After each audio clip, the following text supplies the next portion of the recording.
Ben bir sana aşık, sana vurgunum.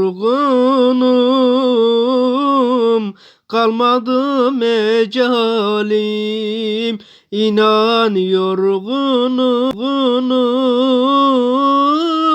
Bitsin artık benim dünya sürgünüm. Al beni yanına ya Resulallah. Bas beni bağrına ya Habiballah.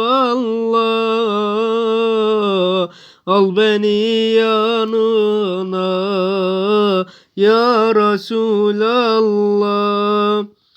Bitsin artık benim dünya sürgünüm.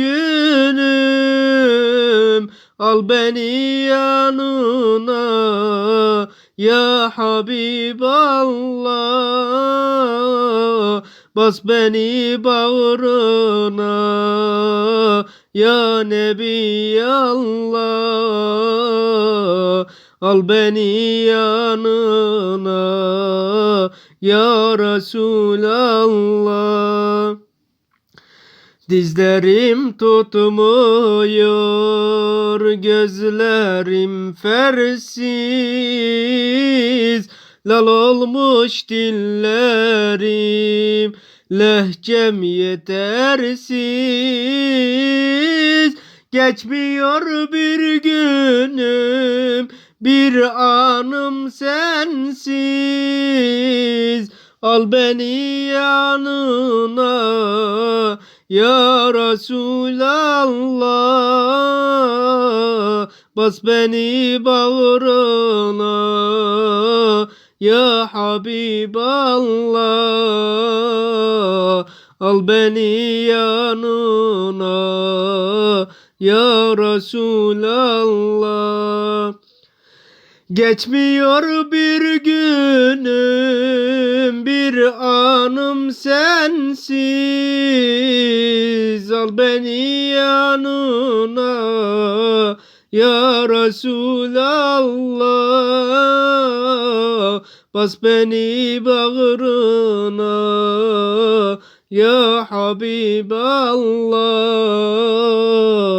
Al beni yanına ya Resulallah. Vallahi ben yetim kalmış gibiyim. Yaşıyorum ama ölmüş gibiyim. Dut yemiş bülbülüm, susmuş gibiyim. Al beni yanına ya Resulallah. Bas beni bağrına ya Habiballah. Al beni yanına ya Nebiyallah. Dut yemiş bülbülüm, susmuş gibiyim.